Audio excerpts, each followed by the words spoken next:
Chères toutes et chers tous, aujourd'hui je commence par ça. Pour vous dire à quel point je suis ravie de pouvoir partager tout ce que je partage actuellement avec vous toutes et tous. C'est très précieux et on forme une magnifique communauté. Donc déjà dans un premier temps, je voulais vous dire que je suis ravie de ce qui se joue en ce moment. Voilà, on entre dans un nouveau cycle où, comme je vous le disais, je vous propose de l'inédit, du sur-mesure. Toujours pour mieux vous aider, vous accompagner. Et c'est un véritable régal, pour moi comme pour vous, je constate, avec vos nombreux témoignages magnifiques. Donc on ne va pas s'arrêter en si bon chemin, au contraire, on va continuer dans la lancée. Toujours plus, toujours mieux. Donc là, je suis en pleine réorganisation au niveau de mes offres, au niveau également de ce que je propose. Donc, je vous en dirai plus petit à petit au fil de ce que vous allez me demander. Voilà, donc n'hésitez pas à venir vers moi si vous avez des questions par rapport à tout ça. Je vous éclairerai un petit peu plus. Et puis sinon, de toute manière, lors de nos prochains rendez-vous, nous en parlerons. Passons à présent au sujet du jour. Il m'est venu spontanément et comme d'habitude, je n'ai rien préparé. J'improvise. J'adore. C'est la meilleure façon de fonctionner pour moi. Celle qui me ressemble le plus. Alors bien sûr, il y a toujours les petits paysages qui nous accompagnent lors de promenades pour vous amener un peu de paix, de sérénité. De beaux paysages pour le plaisir des yeux, simples mais efficaces. Place à présent au sujet du jour qui est comment garder la tête hors de l'eau face à la surcharge mentale et émotionnelle. C'est un grand sujet que j'aborde aujourd'hui. L'idée sera de vous proposer, de vous guider vers des outils et des pratiques simples pour éviter d'être submergé par les pensées, les émotions ou bien une vision trop négative des situations. Alors voici comment on peut s'organiser autour de ça. Alors déjà, ce qu'il faut rappeler, et c'est important, c'est qu'on traverse tous des périodes où tout semble trop. Trop de pensées, trop d'émotions, trop de pression, et on se sent noyé. Donc aujourd'hui, je vais partager avec vous quelques clés pour retrouver votre ancrage, prendre du recul et apprendre à garder la tête hors de l'eau, même quand tout paraît trop lourd. Alors la première chose à faire, c'est déjà d'identifier les signes de submersion. Et pourquoi ceci est important ? Parce que quand on reconnaît les premiers signes, ça peut être des palpitations, des pensées en boucle, une irritabilité, une fatigue émotionnelle, eh bien cela nous permet d'agir avant d'être totalement submergé. Concrètement, par exemple, quand on se sent envahi par les pensées, on remarque que notre corps commence à réagir, avant même qu'on s'en rende compte. Et c'est souvent là qu'on se dit qu'il faut faire une pause. Ça, c'était pour le premier point. En guise de deuxième point, il est important, et je le rappelle assez souvent, de revenir au corps, s'ancrer pour calmer le mental. Pour ça, il y a des exercices simples. Par exemple, la respiration consciente. Inspirez profondément, bloquez quelques secondes, expirez lentement. Voilà, vous pouvez faire ça 3 fois et observer l'effet immédiat. Il y a aussi des gestes physiques.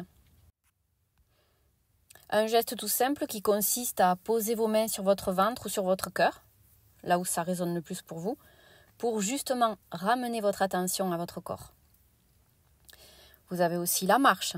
Marcher lentement, en pleine conscience, comme moi je fais par exemple quand je prévois des petits paysages pour ma capsule, voyez ? C'est un exemple. Ça permet de reconnecter à l'instant présent. Et ça, c'est capital, c'est la première chose. Là, ce que je vous mets en avant, c'est l'idée que revenir au corps crée une pause mentale et redonne de la clarté. En troisième point, l'idée est d'apprendre à accueillir ces émotions sans les fuir. Parce que si vous les fuyez, elles vous rattraperont tôt ou tard, et avec quelques dégâts parfois. Fuir ou lutter contre ces émotions, je le dis assez régulièrement, aggrave souvent la situation. Donc la solution, c'est de les accueillir avec bienveillance. même si ce n'est pas toujours facile. Par exemple, vous pouvez nommer ce que vous ressentez. Je me sens stressé. Il n'y a pas de honte à dire qu'on se sent stressé. Au contraire, c'est salvateur la plupart du temps. Ça nous libère une charge émotionnelle. Ou bien je ressens de la colère. Ce simple acte de verbalisation, vous voyez, diminue l'intensité de l'émotion. Rien que ça. Alors vous avez aussi une pratique possible. Vous visualisez vos émotions comme des vagues qui montent, puis qui redescendent, sans chercher à les contrôler, simplement en mode observateur ou observatrice. Un autre point, vous pouvez pratiquer la gratitude pour sortir de la spirale négative. Ça aussi, c'est très important. Et là, justement, je peux introduire une réflexion sur le rôle de la gratitude. À savoir que quand on se sent submergé, on oublie souvent tout ce qui va bien dans notre vie. Combien de fois ça nous arrive? Tenir un carnet de gratitude ou simplement se poser la question « Qu'est-ce qui m'a fait sourire aujourd'hui ?» Ça peut transformer toute votre perception. Rien que ça. Testez-le dès que vous en avez l'occasion. Et on peut tous trouver des anecdotes personnelles ou des exemples simples qui ont fonctionné pour chacun d'entre nous. Ensuite, il est important, alors ça je ne le dirai jamais assez par rapport au mental, de le structurer. Et par le biais de micro-actions concrètes, c'est une bonne technique. Par exemple, il est important de découper les tâches ou les pensées envahissantes en étapes simples. Quand tout paraît insurmontable, écrivez une seule chose à faire immédiatement. Parfois, vous savez, ranger une table ou envoyer un message suffit à retrouver un sentiment de maîtrise. Ensuite, il est également très important de se protéger de la surcharge émotionnelle extérieure. Donc là, c'est ce qu'on peut appeler être une éponge émotionnelle. Ce qui était mon cas auparavant. Vous voyez, si je peux en venir à moi. Et jusqu'au jour où une personne qui s'est dit médium, il y a des années de ça, je peux vous dire, je ne suis plus là-dedans, mais elle m'a dit « Tu es une éponge émotionnelle, ça ne me plaît pas du tout, tu as des trous dans tes corps énergétiques. » Alors, c'était un peu fort comme allusion, mais disons que j'ai compris aujourd'hui ce qui se jouait. C'est qu'en fait, j'accordais trop de crédit à ce qui se passait autour de moi et du coup, je me laissais impacter. Les entrées en résonance se faisaient avec mes propres failles et c'est à partir de là que je me mettais dedans. En prenant du recul, tout ça n'a plus lieu d'être, malgré les failles. Si on apprend à, on va dire entre guillemets, se protéger de l'extérieur, tout ça, on peut ne plus le vivre, malgré nos failles. Il s'agit juste d'établir une barrière entre notre espace et l'extérieur. Donc là, je vous parle de l'importance de prendre du recul par rapport à ces influences extérieures. On absorbe souvent les émotions des autres sans nous en rendre compte. Alors, à ce moment-là, posez-vous cette question. Ce que je ressens m'appartient-il vraiment? Ou est-ce quelque chose que j'ai pris autour de moi? En principe, vous aurez la réponse. Alors, il y a des moyens de se protéger de tout ça. Vous pouvez visualiser votre propre bulle pour vous mettre dans votre espace, où vous êtes isolé, dans votre confort, dans votre propre espace à vous. Ça, c'est important. Ce n'est pas une bulle de protection au New Age dont on parle dans les accompagnements classiques. Souvent, c'est ça. C'est la vôtre, celle dans laquelle vous vous sentez bien, comme un cocon. Vous savez, vous pouvez même mettre des petites couleurs, comme une bulle de savon, un peu de violet, un peu de rose, un peu de bleu. Ça tient à pas grand-chose. Des petits détails comme ça peuvent vous changer complètement votre perception de la chose et vous mettre en confiance. Voilà, donc après, vous pouvez aussi limiter l'exposition aux informations anxiogènes.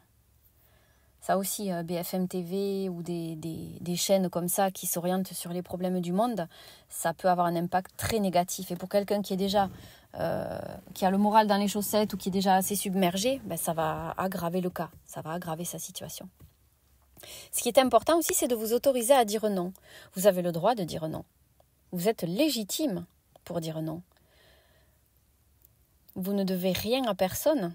En premier lieu, vous devez tout à vous-même. Si ça ne vous convient pas, vous êtes en droit de dire non. Et ça, il faut apprendre à le faire. Et c'est pas toujours facile, j'en conviens. Alors ensuite, ce qui est aussi utile, c'est de cultiver des moments de pause et de reconnexion. Ça, c'est capital. Moi, j'ai envie de dire au quotidien. L'importance de faire des pauses régulières, même courtes. C'est ça que je mets en avant là. Par exemple, faire une micro-pause de 5 minutes, ça peut vous aider à vous recentrer. Rien que ça. Ou bien aussi prendre un thé en conscience. Écouter une musique qui vous apaise. Ou simplement regarder par la fenêtre. Le tout est de provoquer ce switch, ce pivot, vous voyez. Là, je peux vous suggérer d'intégrer ces moments dans la journée comme un rituel de ressourcement, par exemple. Alors là, allumer une bougie, écouter une musique apaisante pour revenir à soi-même. Testez. Là aussi, vous trouverez ce qui vous convient le mieux. Ce sont des exemples qui peuvent vous inspirer et vous amener à d'autres exemples qui résonnent totalement sur qui vous êtes. Là, ce qui est important aussi, c'est de s'autoriser ensuite à lâcher prise sur le perfectionnisme. Vouloir tout contrôler ou tout réussir peut intensifier le sentiment de submersion. Le perfectionnisme, c'est la recherche de perfection, bien sûr, comme son nom l'indique.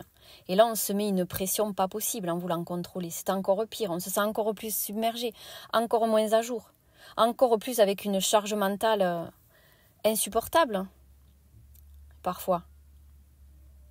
Donc, rappelez-vous que tout n'a pas besoin d'être parfait. Même si c'est pas facile à admettre quand on est perfectionniste, rien que de remettre cette idée en mouvement, ça peut changer la donne. Parfois, faire de son mieux dans les circonstances du moment, c'est suffisant. Il n'y a pas besoin de se mettre plus de pression que ça. Vous pouvez vous suggérer une phrase clé pour vous aider. Par exemple, tiens, aujourd'hui, je choisis la simplicité. Là, vous segmentez votre journée, tout de suite. Vous posez une condition. Et là, déjà, ça change beaucoup de choses. Testez-le, vous verrez. C'est plus du tout pareil. Ensuite, vous pouvez vous appuyer sur vos propres ressources internes et externes. Je veux dire par là, demandez de l'aide si nécessaire. Il ne faut pas hésiter à demander de l'aide. Vous avez le droit de vous sentir submergé. Vous avez le droit d'être triste. Vous avez le droit de vous sentir démuni. C'est absolument légitime. Les émotions sont toutes légitimes. Le tout, c'est de savoir les accueillir et les gérer convenablement pour justement ne pas en pâtir, ne pas se sentir submergé. Parce que se sentir submergé, justement, c'est aussi un signal qu'on n'a pas à tout porter seul. On peut s'appuyer sur un ami, une amie, une personne qui est dans le domaine professionnel, un groupe de soutien. Tout ça, ça peut faire une énorme différence. Et en termes de ressources internes, vous avez ce qu'on appelle la méditation. Je le mets entre guillemets parce que la méditation, ça peut être connoté New Age également. Donc la méditation, c'est un retour à soi, revenir en son intérieur et puis prendre un temps de silence, voir ce qui vient, s'accorder une écoute intérieure. Ça aussi, c'est important. L'écriture, ça permet de décharger pas mal de tension, l'écriture également. Ou tout simplement s'accorder du temps avec soi-même, quel qu'il soit. Là encore, je vous invite à voir qu'est-ce qui résonne le plus pour vous, qu'est-ce qui vous attire, qu'est-ce que vous préférez. C'est important vraiment de s'écouter, on est tous différents. Il y a autant d'êtres humains que de variétés de comportements humains. C'est ça qu'il faut valoriser pour chacun d'entre nous. Qu'est-ce qui me parle à moi ? Ce qui me parle à moi ne parlera pas forcément au voisin, et ainsi de suite. Voilà mes amis, pour aujourd'hui, je ne vais pas faire trop long parce que quand c'est trop long, je peux potentiellement en perdre quelques-uns en route ou quelques-unes. Et c'est pas l'idée, le but c'est de faire quelque chose d'assez court et qui vous parle et y revenir. Vous savez que je suis pas très loin et que je reviens toujours régulièrement de toute façon pour vous amener toujours plus d'astuces. Voilà, en espérant que ça vous aide. Autant que moi, ça me fait plaisir de vous les partager. Alors pour conclure, eh bien écoutez, on va finir sur une note positive et encourageante parce que le but c'est de rester quand même dans une bonne vibration pour se sentir bien, pour être dans le bien-être, le plus en équilibre possible. Je dirais que se sentir submergé, c'est une expérience humaine et vous savez qu'on est là pour l'expérience. Ce n'est pas une fatalité. Il faut trouver cet équilibre entre trop et pas assez. Voilà, trouvez le contraste, celui qui vous correspond. Le contraste juste, ni trop ni pas assez.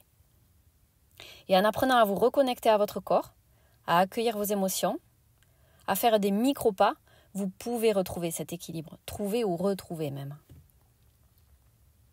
Donc là, ce que je vous invite à faire, c'est de partager, si vous le souhaitez, vos propres astuces, vos expériences dans les commentaires, pour créer une discussion enrichissante et enrichir toujours plus notre petite communauté, celle que l'on forme et qui est magique. C'est pas du tout dans mes habitudes, mais si cette vidéo vous plaît, vous pouvez l'aimer, la partager. Vous pouvez vous abonner à ma chaîne pour recevoir les prochaines vidéos. Parce qu'ensemble, on avance. Donc faites ce qui résonne pour vous. Tant que nous sommes tous satisfaits et que tout le monde s'y retrouve dans notre merveilleuse petite communauté. Dans une prochaine capsule, je parlerai certainement de pratiques qui peuvent vous aider à vous ancrer au quotidien. Je réfléchis, j'ai plusieurs sujets en tête. Donc, je vais peser le pour et le contre et faire celle qui me semble la plus juste du moment. Donc, restez connectés. Ça sera la petite surprise. En tout cas, merci pour votre présence. Merci d'enrichir notre communauté chaque jour un peu plus par vos bonnes vibrations, par votre confiance, par vos témoignages, par vos mots gentils que je reçois chaque jour, toujours plus nombreux. Je suis profondément reconnaissante de tout ce que vous m'apportez, de tout ce que vous apportez à tout un chacun et à cette communauté. Voilà, je crois que j'ai fait le tour. Merci pour tout ce que nous sommes, tous ensemble. C'est ça qui fait que l'on avance, dans la bienveillance, dans la conscience, dans l'évolution de qui nous sommes. Et c'est merveilleux. Je vous souhaite une très belle continuation et je vous dis, comme toujours, à très vite. Au revoir.